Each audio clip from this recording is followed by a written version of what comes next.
मरकस की इंजील और उसका 7वां बाब जो 37 आयात पर मुश्तमिल है। फिर फरीसी और बाज फकी उसके पास जमा हुए। वो यरूशलेम से आए थे और उन्होंने देखा कि उसके बाज शागिर्द नापाक यानी बिन धोए हाथों से खाना खाते हैं, क्योंकि फरीसी और सब यहूदी बुजुर्गों की रवायत के मुताबिक जब तक अपने हाथ खूब धो ना लें नहीं खाते, और बाजार से आकर जब तक गुस्ल ना कर लें नहीं खाते, और बहुत सी बातों के जो उनको पहुंची हैं पाबंद हैं, जैसे प्यालों और लोटों और तांबे के बर्तनों को धोना।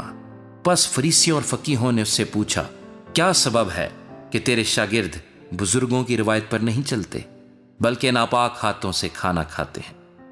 उसने उनसे कहा, येसाया ने तुम रियाकारों के हक में क्या खूब नबूवत की, जैसा कि लिखा है, ये लोग होंठों से तो मेरी ताजीम करते हैं लेकिन इनके दिल मुझसे दूर हैं, और ये बेफायदा मेरी परस्तिश करते हैं क्योंकि इंसानी अहकाम की तालीम देते हैं।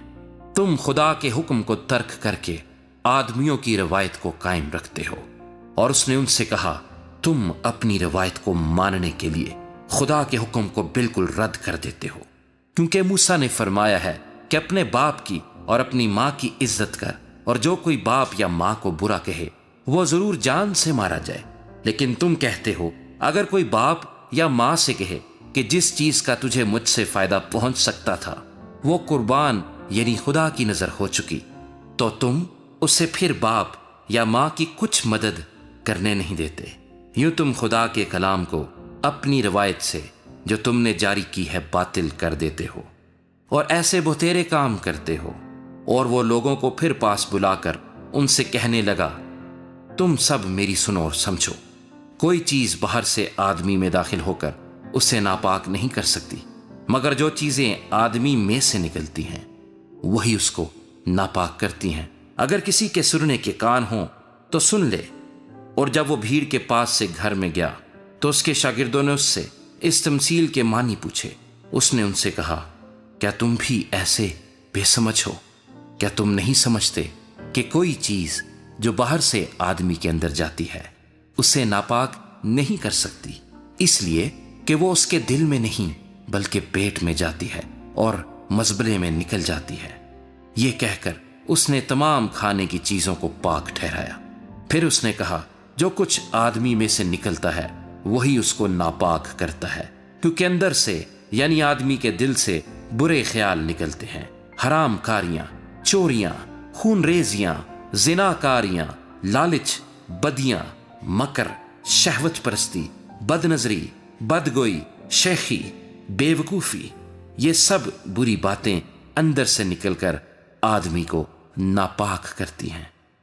फिर वहां से उठकर सूर और सैदा की सरहदों में गया और एक घर में दाखिल हुआ और ना चाहता था कि कोई जाने, मगर पोशीदा ना रह सका, बल्कि फिलफौर एक औरत जिसकी छोटी बेटी में नापाक रूह थी उसकी खबर सुनकर आई और उसके कदमों पर गिर पड़ी।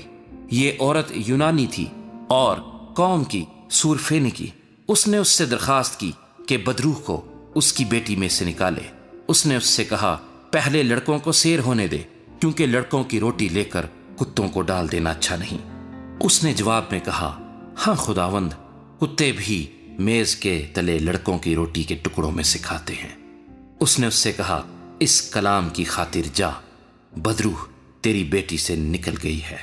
और उसने अपने घर में जाकर देखा कि लड़की पलंग पर पड़ी है और बदरूह निकल गई है। और वो फिर सूर की सरहदों से निकलकर सैदा की राह से दिकपुलस की सरहदों से होता हुआ गलील की झील पर पहुंचा। और लोगों ने एक बहरे को जो हकला भी था उसके पास लाकर उसकी मिन्नत की कि अपना हाथ उस पर रख। वो उसको भीड़ में से अलग ले गया और अपनी उंगलियां उसके कानों में डाली और थूक कर उसकी जबान छुई और आसमान की तरफ नजर करके आह भरी और उससे कहा, इफ्ताह यानी खुल जा। और उसके कान खुल गए और उसकी जबान की गिरा खुल गई और वह साफ बोलने लगा। और उसने उनको हुक्म दिया कि किसी से ना कहना, लेकिन जितना वो उनको हुक्म देता रहा उतना ही ज्यादा वो चर्चा करते रहे। और उन्होंने निहायत ही हैरान होकर कहा, जो कुछ उसने किया सब अच्छा किया। وہ بہروں کو سننے کی اور گونگوں کو بولنے کی طاقت دیتا ہے۔